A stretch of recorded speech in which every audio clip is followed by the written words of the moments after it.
Hi, everyone. I hope you're all doing well.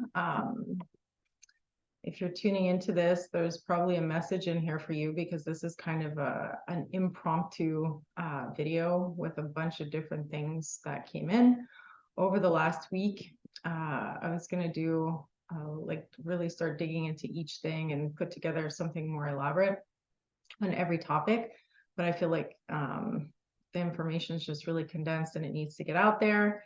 And it's for whoever is tuning in. There's constantly people, in the collective that have louder voices than others and um, seek help at different times. And, if you're someone who's tuned into all that, pay attention. Sometimes, you can legitimately help people who are moving through different things with worldly events as well. And spending a bit of time doing that is like spending a bit of time in prayer. So the devotion to that is always, a positive ripple effect back onto ourselves. I wanted to bring through that, I stopped doing transmutation work as a healer with a lot of people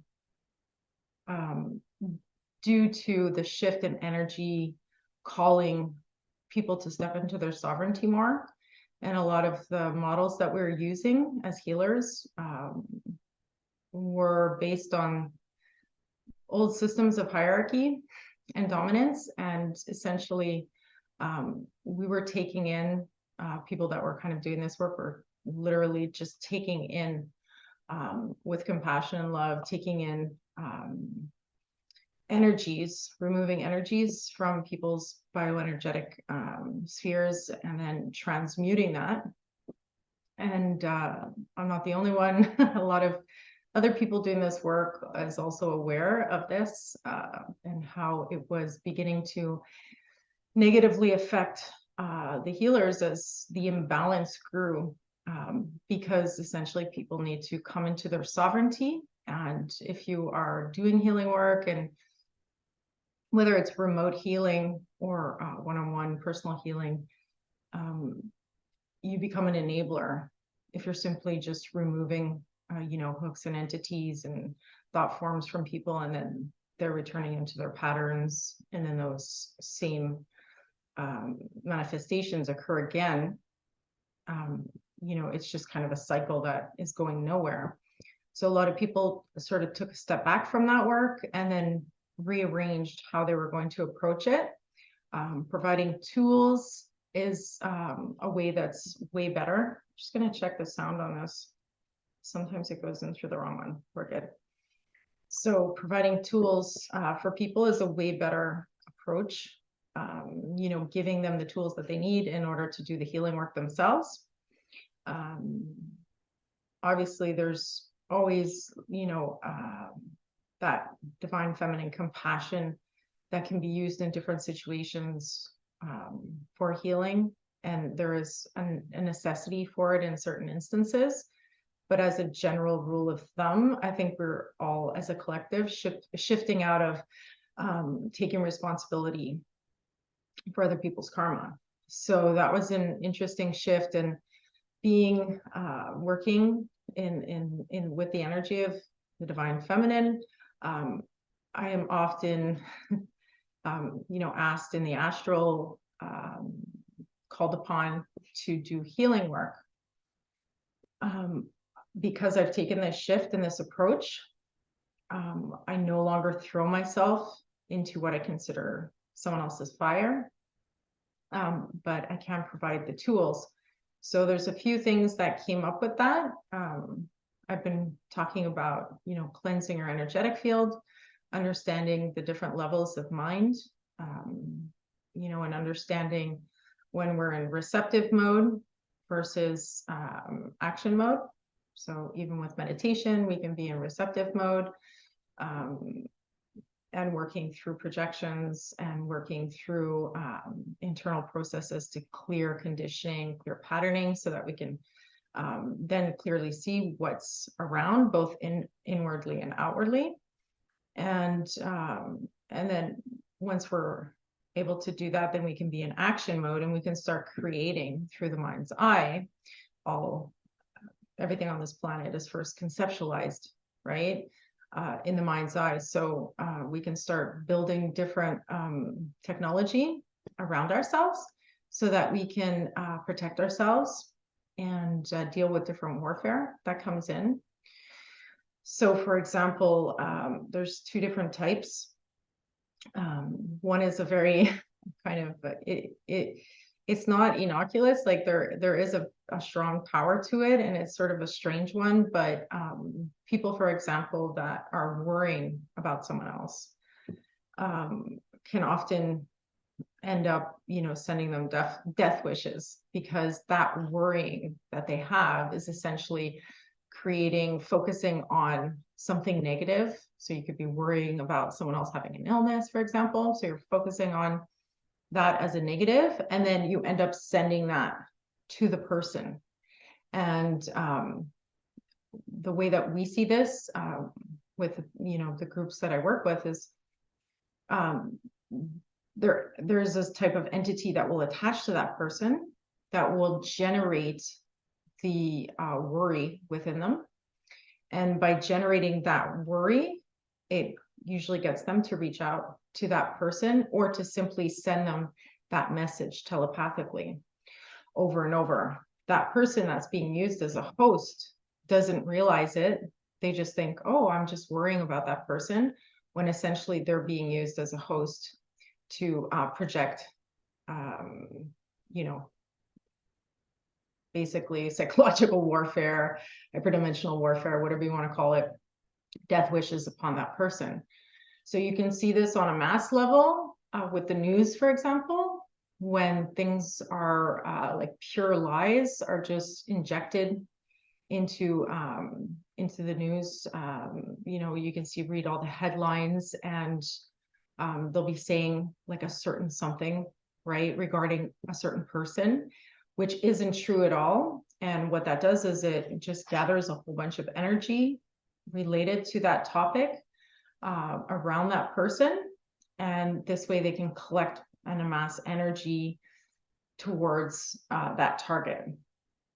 And so we have to be really careful what we are believing, that we read in the news, because whether it's towards a country or a specific person or individual, that is actually using people as hosts for energetic warfare. So really refraining from just believing anything you read is important. And this is where the virtual signaling come in. A lot of people think they don't really realize what they're participating in. And so, they see something go by and then they start, worrying. To them, it's worrying. To them, it's, wanting to assist, maybe start sending that person prayers or what have you. But actually the underlying focus of what they're sending the person is based on like a curse or, a hex, or just a negative thought in general that ends up impacting that person, because we're all in a shared mind together. Then that generates, people could be doing it thinking that, they're assisting, like I said, whether it's a country or a person, and then inadvertently the underlying intention or reason why they're sending that energy, that thought for that person to get better or for that country to improve, is based in a negative spell, based in a bad spell. So yeah, navigating this stuff can get you have to really have clear perception, and it takes a while to understand and learn about discernment. And we're all learning together. So I'm sharing what I've learned because, it's very common for people to just worry about each other, and they don't realize, that they're just sending them hexes. So, and I've had this confirmed over and over. That's why worrying about other people is essentially useless. If you're really interested in someone, in their well-being, then actions always, speak louder than thoughts or words. And also really questioning where that's coming from. It could be trauma that person experienced that they're then projecting onto other people. And everything that we're thinking on a regular basis, whether, when we're processing trauma or something traumatic that happened, we create within our morphogenetic field, we create imprints, and then those imprints get projected out into our immediate auric field.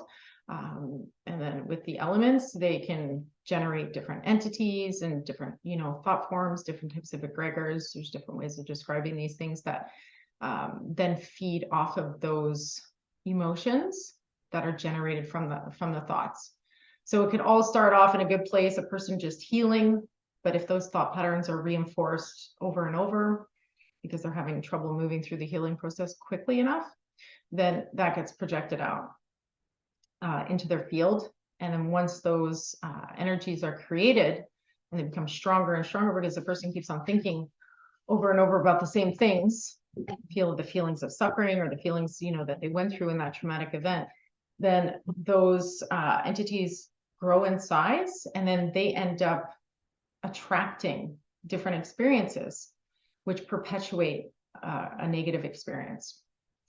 So we need to create containers for ourselves to process emotions. And then after we've done that work where, we can feel anything we want, like the anger, the lower vibrations of whatever comes out on that emotional scale as you're processing, then that container gets closed and you move on to cleansing and clearing your field, right? So that you are then clearing what you are attracting coming in.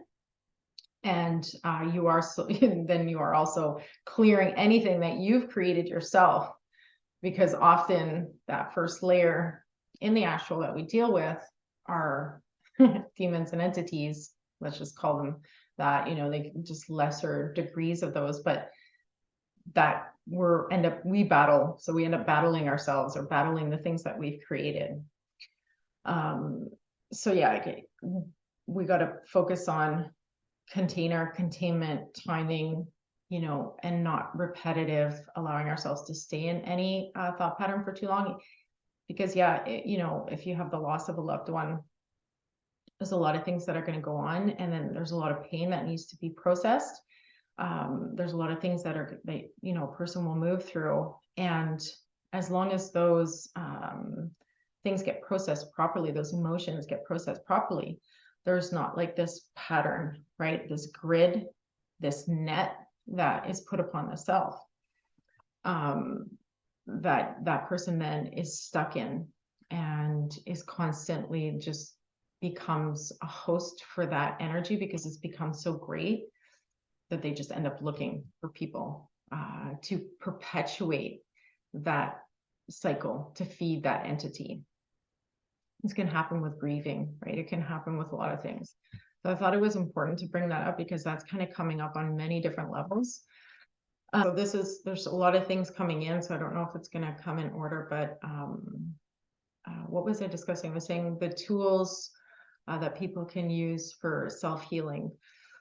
Yeah, so we're cleansing our field, like the processing of the emotion, seeing it through till the very end, right, of what that is, to get to the root of it so that we can process it, and then doing the cleansing of the field, where you're using, your mind's eye to clear your auric fields, and also to start projecting out different, what I call human technology. It could be anything that you resonate with in terms of like visualization and elements that set up a protection around you, so that thoughts, whether it's from the media, different groups of people that are just worrying about you, that, or, enemies of any kind, just different influences, right? Because it's not always like malicious. Oftentimes it's stuff coming in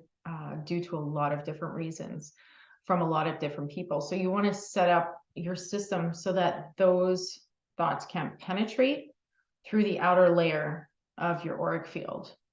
And you can program it so that only the most important things come in. And the more that you set that pattern in place, so the more that you visualize that, the stronger that pattern becomes. And you can also start creating positive entities. It's like the opposite of the negative entity from the negative patterning. The elementals, they become like positive protectors of your auric field. And then they snap away things that aren't coming in to, for your highest benefit.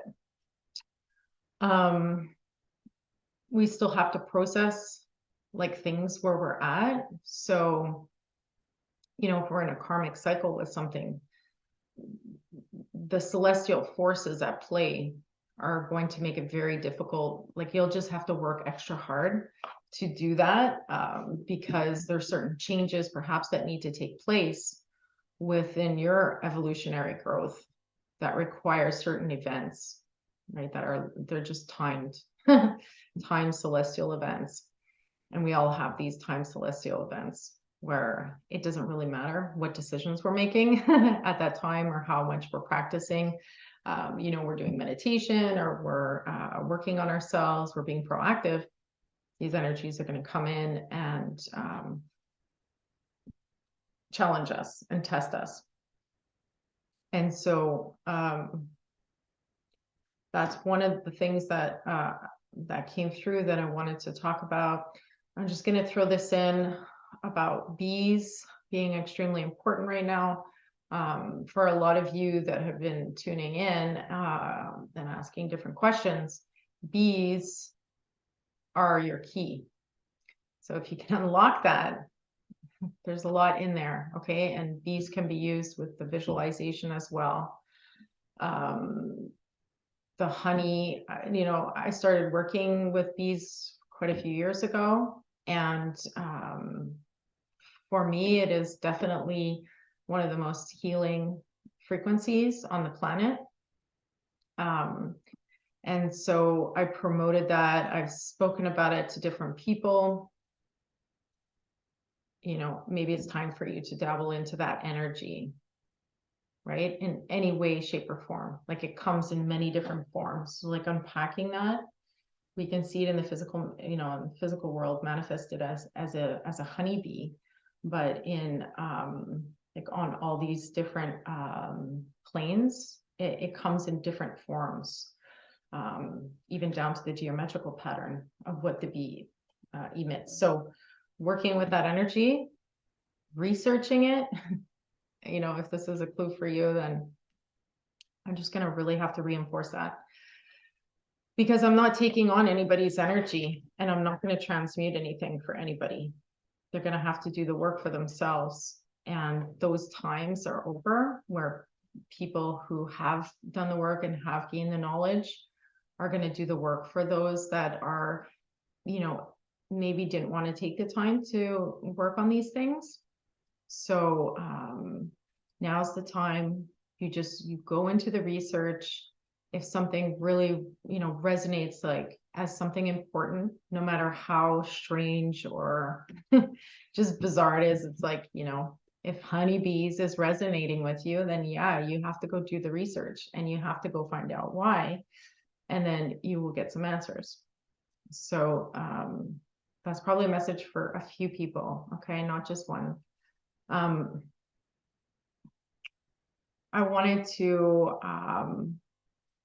also talk about the masculine and feminine energies on the planet right now, and how we're working together to do a whole bunch of things on different levels and different planes. And one of the messages, that has been coming through, like there's just been so many men that have committed suicide over the last year that I know of. I know women who have committed suicide as well. And, it's been kind of a fact that men have been under attack, especially more recently. And now let me put it this way. evolution takes place. And as we evolve, we're not always evolving in the right direction. Like if you look at Tartaria, for example, or you look at different places, going back on the timeline, we had some societies that were set up that were way more advanced, not just technologically, but with the human tech and with how we were living our lifestyles, how we were interacting with each other. And so as evolution took place, I think both of the sexes were no longer happy with the roles that they found themselves in society, right? But it wasn't necessarily due to anything inherently wrong within them. It was the way that society had evolved and structured that just didn't support on a foundational level the feminine impulse, right? And the masculine impulse in a healthy way. So in that sense, both sexes have been under attack for a long time. And, as things evolve and increase, like we can see the devastation of that more and more.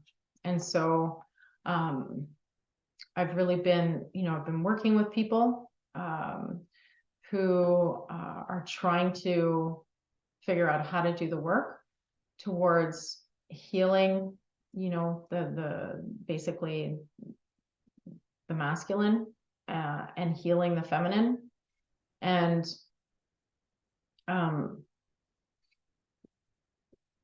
healing, like, is so important, because healing the masculine and the both healing themselves is going to mean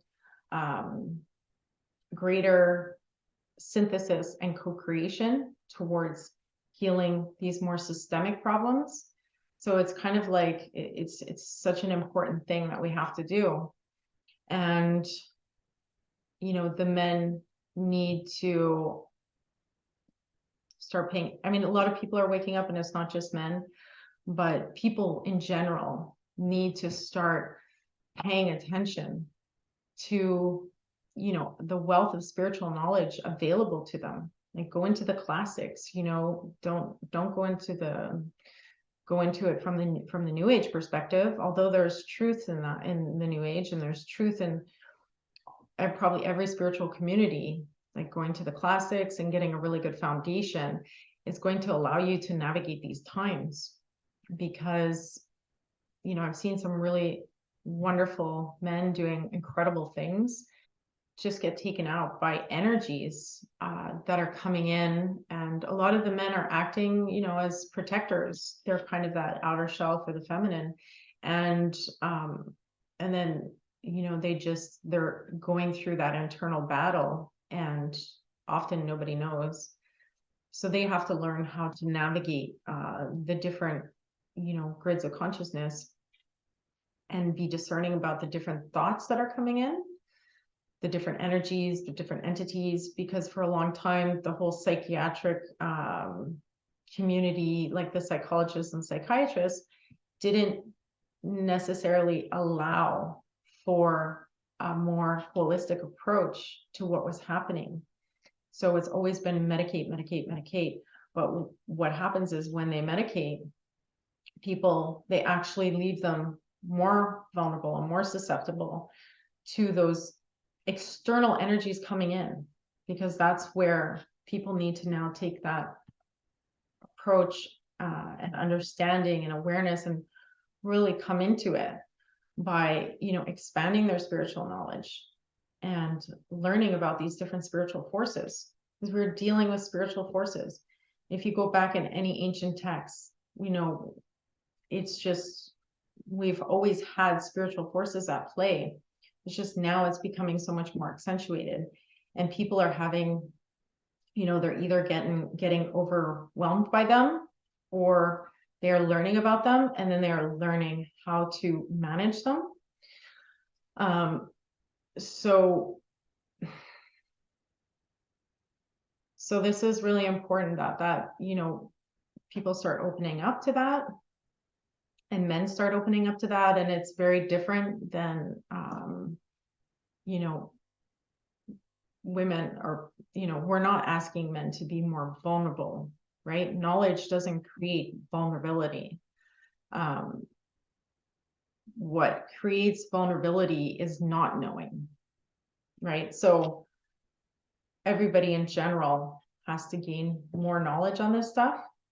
And like I said, you can go into it through the classics, but if you are going through depression, or if you've had, you know, just really strange events occur, and you're picking up different things, like there's different places that you can go and visit that are just really low vibe, right? And it might be people who are dealing with, you know, childhood trauma. It could be just any traumatic event, lower energies, you know, regarding addictions, right? Addictions to drugs, addictions to sex, addictions to food, addictions to stimulation in general.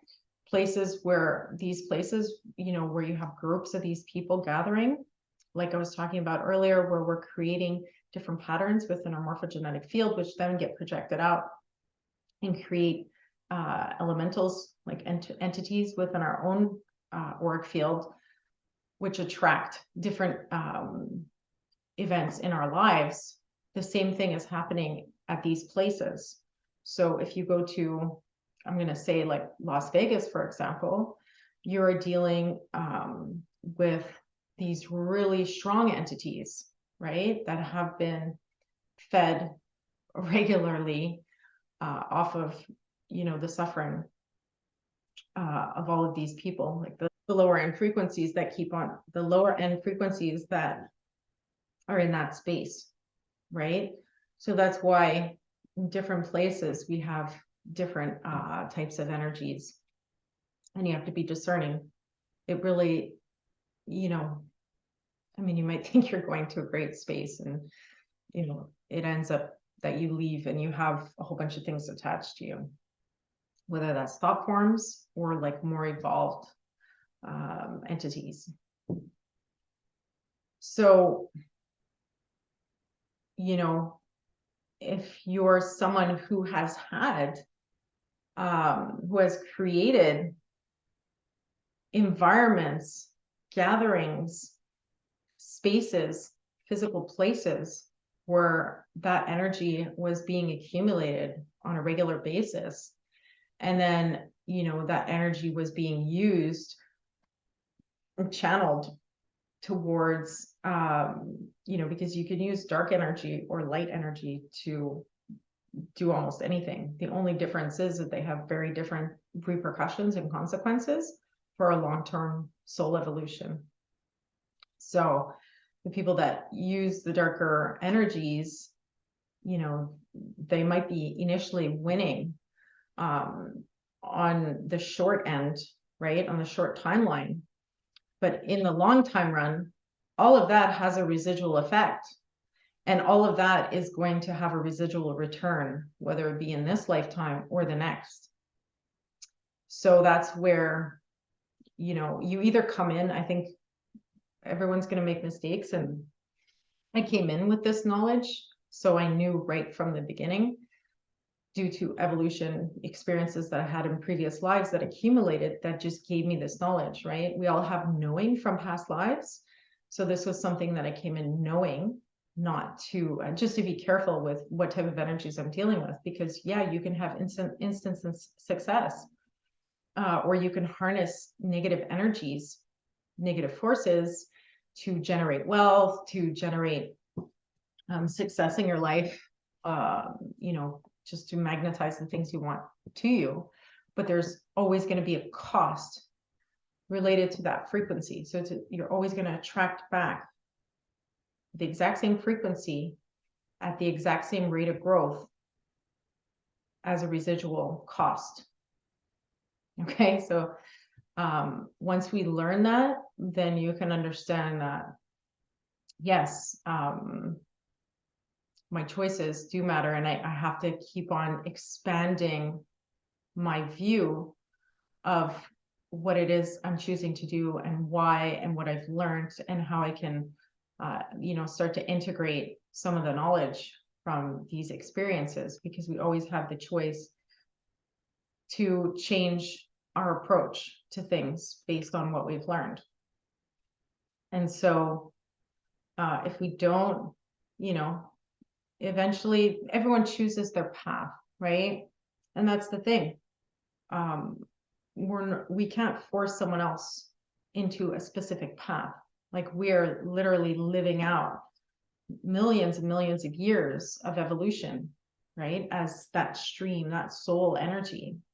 And so you can only stand strong in your power and in your understanding and your knowing based on the knowledge and wisdom you've accumulated, and then share that information with other people for them to have some sort of clarity, or perhaps, make a different choice. But everyone is choosing for themselves, and we're never responsible for someone else and their choices. So that was something really strong that came through that I wanted to share. And also regarding this feminine and masculine energy, like, I have this beautiful chessboard here, and I wanted to kind of, I have a lot of people that contact me and, are curious about how I've had certain experiences. And I think that, we can't seek to have specific experiences based on an egoic approach, although we often have that initially in order to transcend, like, the false personas and transcend desires that are based on a lower end of evolution, which is the self, just for the self and only the self. I mean, there's a twist there in the sense that the self is the whole, right? The micro is the macro, but yeah, we have to navigate through that and understand, like, where the differences are. Because if you look around in your environment and you see that the people in your environment are not healthy, then that means you're not healthy. And so if you look around in your environment and you see that the people in your environment aren't healthy, then that is a strong indication that you're not healthy. So sometimes, breaking away doesn't necessarily correct the problem, it only perpetuates it. And truly what needs to be done is manipulating the energies within in order to start vibrating at a different frequency, to start positively affecting the people around you. And so when people, especially men that I work with, are trying to understand how to change what's going on in their lives, how to spiritually evolve, a lot of them, are just simply looking for, like, the mysteries, right? Seekers on a path. Everyone that I know is a seeker on a path, towards self-knowledge. And so the chessboard is a really good way of explaining this, because a chessboard is something that we know. And on a chessboard, I think we have 2, 4, 6, 8, 10, 12, 13, 16. So 32 pieces on the board. But if we want to, like, we could just take off, right? Just take off some pieces so that it appears to be something more similar to either the 22 or the 24 basic frequencies, sound, light frequencies that create all of, like, everything in the universe. So you could look at these pieces like the rune pieces. If you work with the runes, if you're from, if you're working with the Norse traditions, or you could be working with the 22 letters, the Hebrew letters, alphabet within the Kabbalistic studies, right? Or you could be looking at it through, even the tarot, right? The the cards in the tarot all represent a different energy and a different path that we can take. So these pieces represent the basic energies, the basic frequencies that are in everything and that create everything, that create the net, right? So these are the seeds. We have the net, the web, there's many different names for it, and the interconnected web of life, right? And so if you're a chess player, then you know there's only so many, when you're playing chess professionally, there's only so many different sets, sequences that you can do to create a play. You're playing against a professional, and you only have so many pieces on the board that you can use, and you only have so many squares on the board. So this is what you're working with, and you can get really good at using different sequences. You can learn the sequences. You can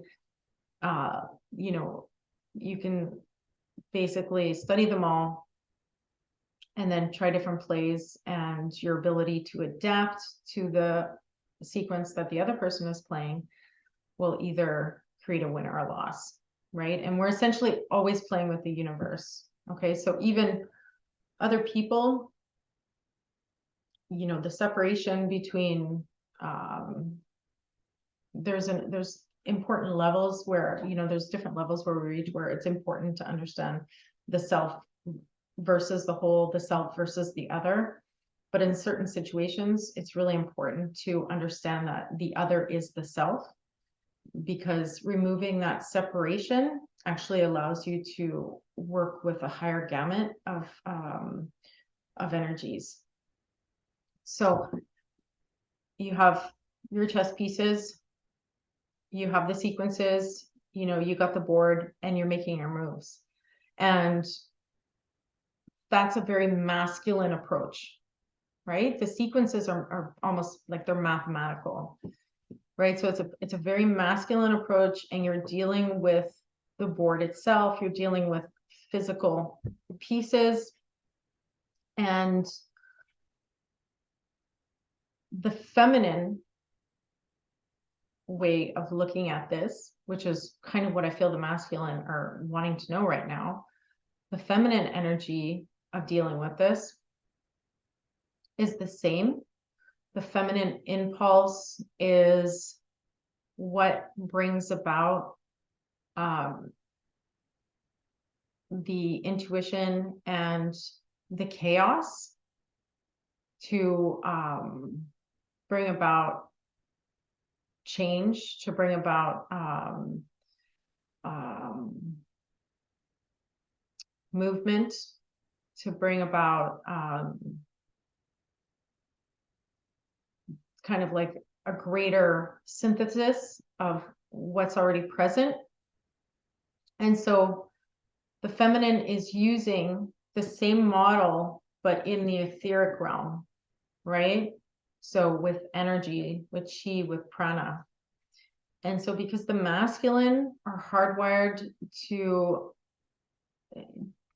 do it very well in the physical, they don't quite understand how to do it in these higher planes, because our energies are hardwired towards different things, right? So the receptive energy of the feminine is actually, it's moving towards these higher planes more readily, because the masculine energy is moving into the material plane more readily. So you want to bring this model into not just the mental, but into the heart energy, so the emotional, the mental, and into the ether, right? Into the prana, the life force, that vital energy. And the feminine energy needs to be in balance with the masculine energy for there not to be complete chaos. What I've experienced is you cannot, as a feminine, I understand that you cannot fight the masculine. Women that are fighting the masculine forces and other men are just fighting themselves. They're fighting the masculine impulse within themselves. So the more they project that outwards, the more they end up fighting and repressing that within themselves, the more detrimental it becomes, and then the more they start having negative experiences with the masculine without. The same goes for men. The more they repress the feminine impulse within themselves, then the less they're going to be able to understand women in their lives, or, you know, a woman that they love, their wife or whatever. And then the more detrimental it's going to be to them. And, you know, okay, so the video got cut. So as I was saying, the more that men repress that feminine impulse, the more they will project it onto the feminine without, and repress that intuition, that impulse within themselves. That makes it more difficult for them to connect with women and to honor the feminine, to even understand it, or to honor the feminine principle, the feminine impulse. And the same goes for women. So this has nothing to do with gender. I do believe gender has been under attack, primarily due to environmental factors. Okay, but what we're talking about here is our ability to ascend on a spiritual level, and using the masculine impulse and the feminine impulse. And so the feminine impulse is that energetic impulse that works with prana, chi, vital force, right? That then becomes like electromagnetic force. Whereas the masculine impulse then brings that into order. So we can look at the biological suit, right? The vessel. We can look at how that energy translates into action in the world, right? The translating of it is that masculine impulse then becoming the action in the world. But the energy itself is the feminine impulse. So we're having to bring both together, and essentially it's the balance, right? That's why everything comes down to the balance. Like, no matter what we're talking about, it's always about coming into balance with both of these primary energies, the negative and the positive forces in the universe. And so if you can understand the chessboard and moving chess pieces, right? Making decisions, moving chess pieces in the physical realm with your chess pieces, and, you know, drawing out sequences that you're going to run through, try to win the game with the universe. The same is happening through the feminine impulse in a chaotic fashion with the energies at play.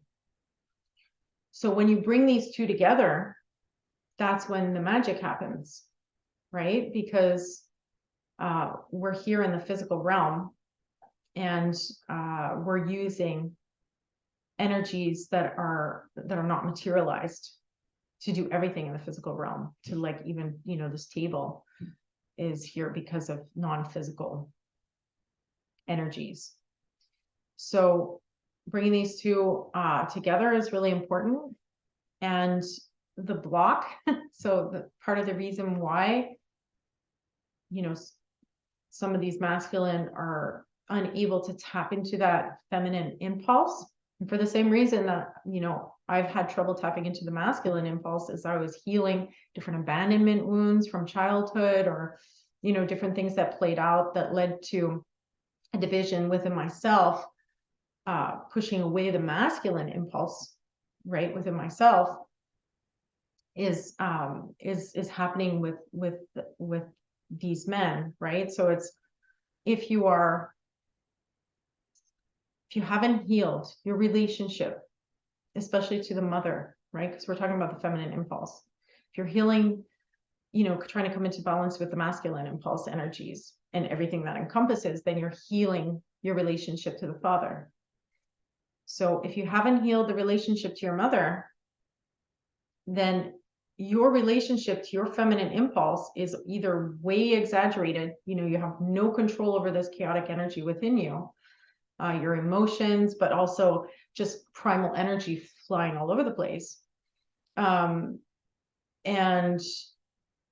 if you're doing that healing work, then you're able to, you're forgiving your mother, you're forgiving the women in your life that caused you harm, and really trying to understand, right, where they came from, because that's always the challenge with forgiveness. And part of my life's work is forgiveness, that I've come to really understand that there's always two sides to every coin, right?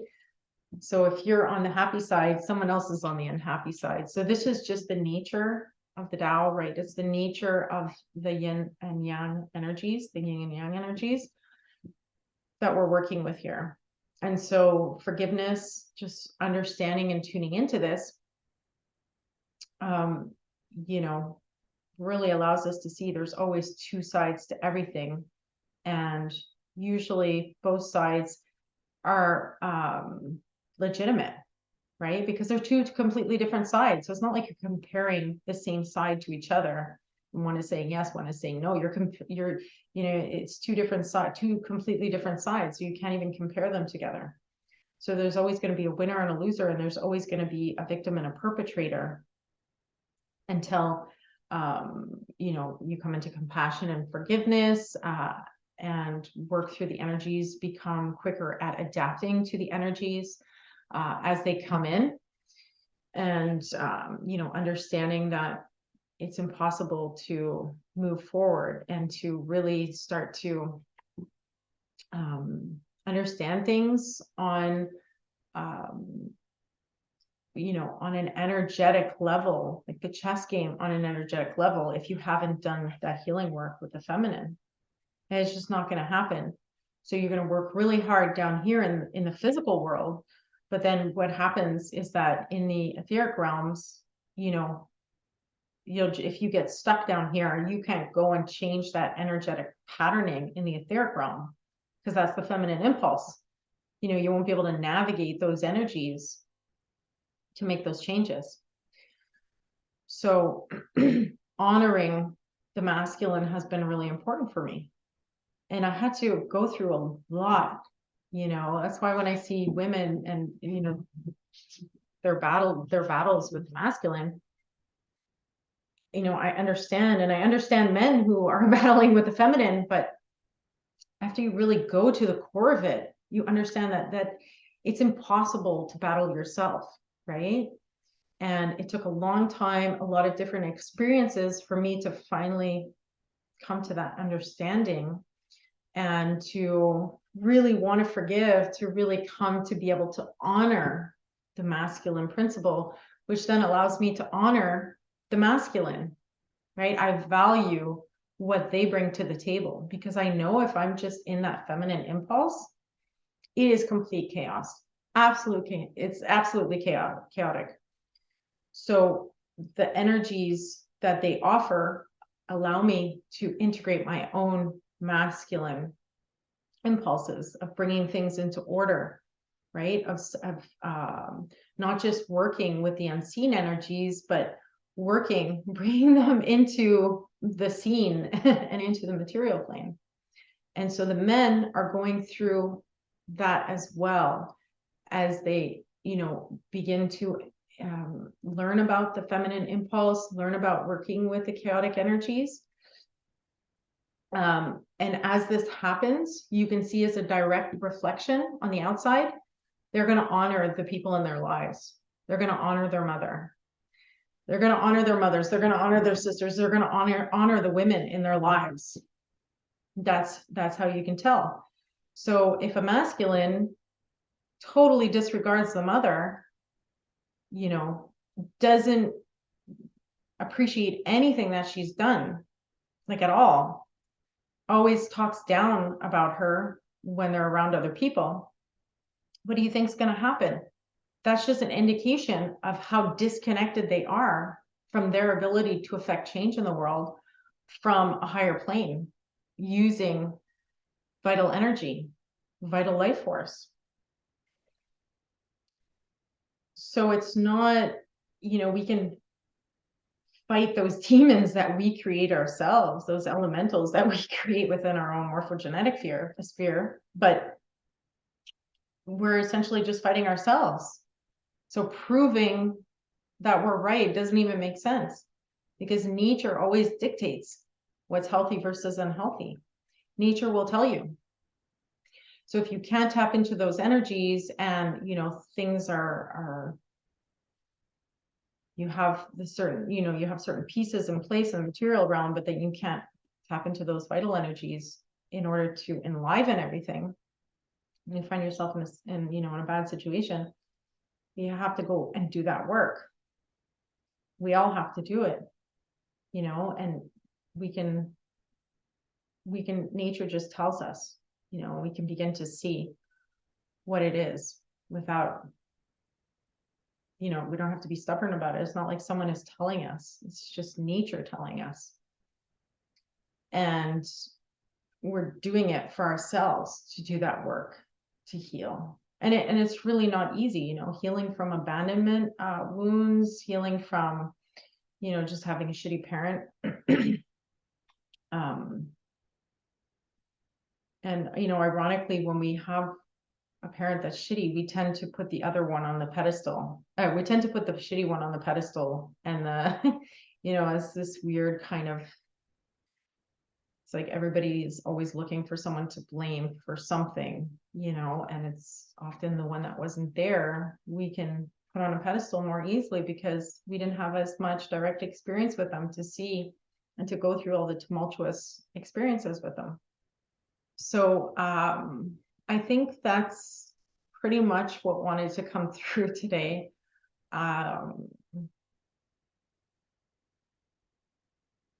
There's so much going on. Oh yeah, there was one last thing that wanted to come through. And this is regarding the what has happened due to toxins in the environment, toxins, you know, with the remedy that everybody took, and how it's affecting the cell receptors. And we all have, like with every cell in the body, we have receptors that act as antennas that receive information that is unique to our individual blueprint, and it's our connection to soul. You know, it's what allows us to follow the synchronicities for ourselves in life and our internal guidance, and, you know, our own moral compass, and, you know, allows us to live out the natural evolution of, you know, our spiral. The natural organic evolution of our spiral dictates kind of the energies that are at play. And so with the spike protein now replacing the receptors on the cells, people are having more problems communicating with their soul and receiving the information that they need. So there's a lot more confusion, right? There's kind of a disassociation, a confusion happening with people in the collective. So I wanted to bring this forth because there's also a lot of energies that are there to assist people, right? In realigning. We understand that the placebo effect is 80%, right? So you want to gear yourselves towards being able to address what has happened on a physiological level, on a biological level, through the mind, using visualization and imagining that all of those spike proteins that, you know, have replace the natural receptors on the cell are being removed and are being flushed out in a way that's not harmful.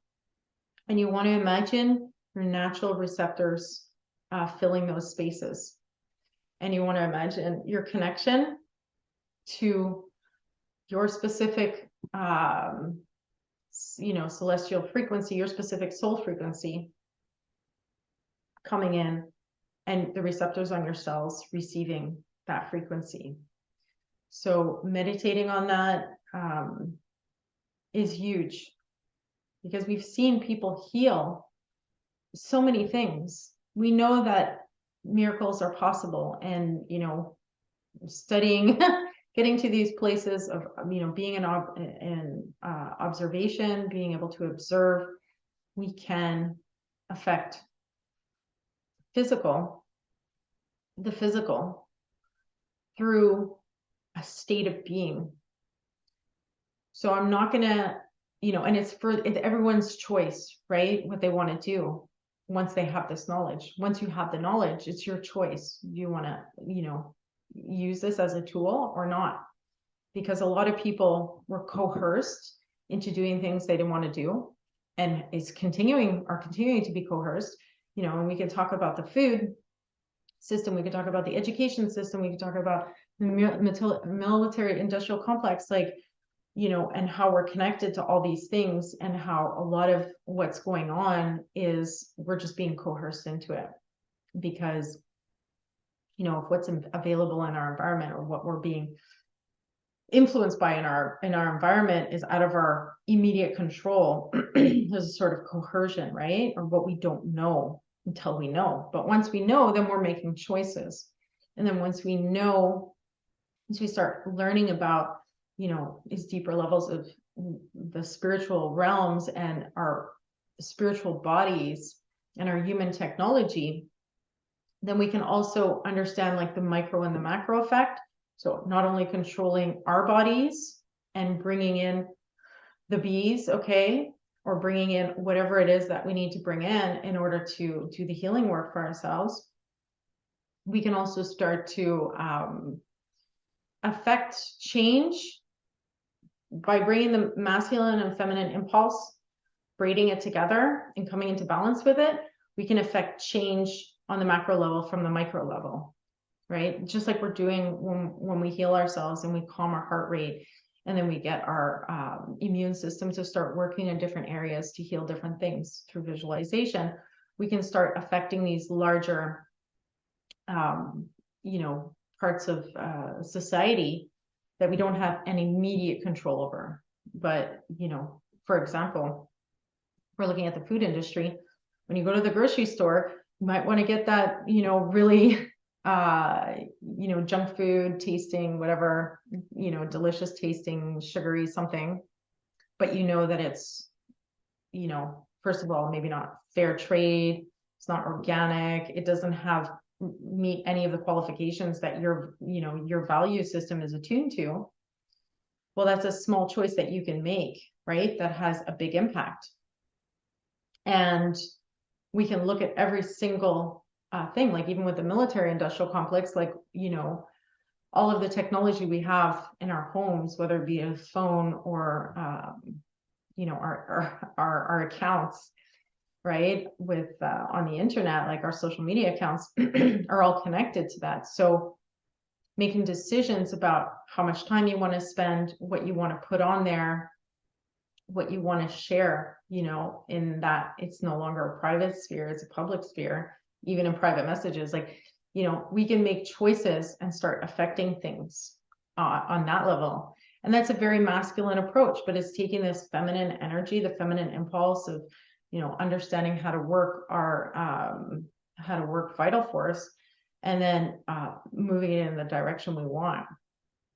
So I might put together another video discussing all the different ways that we can affect change from the micro to the macro regarding these different parts of society. And so much is changing already. So much is changing. So much has changed. And I just want to send a lot of love and support to people that have just, you know, recently lost someone or who are dealing with that.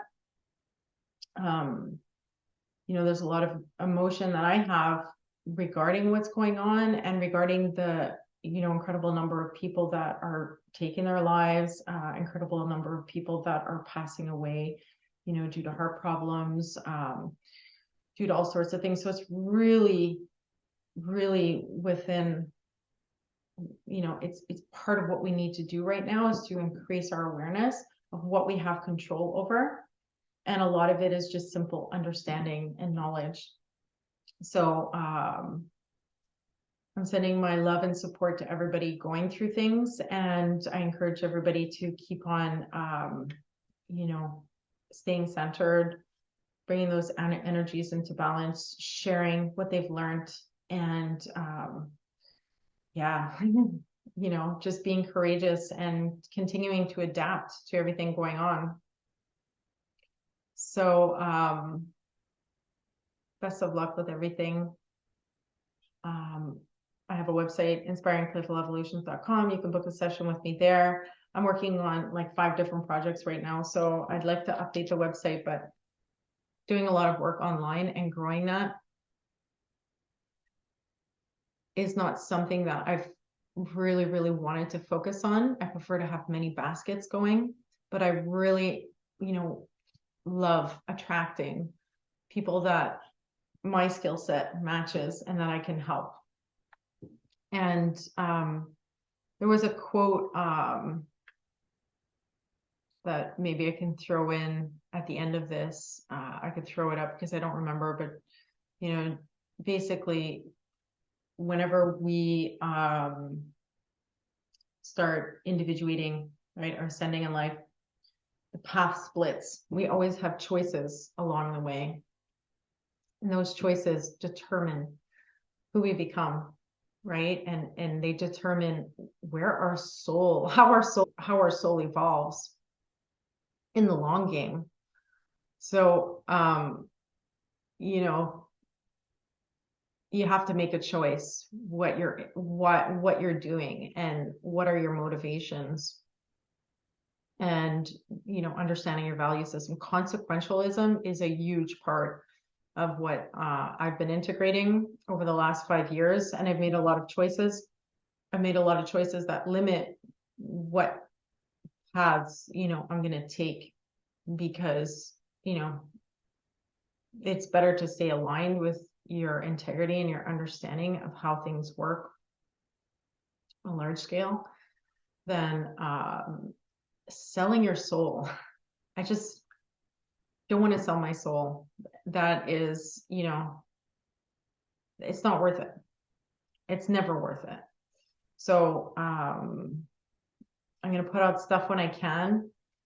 And if you're interested in booking a session, I'd love to hear from you.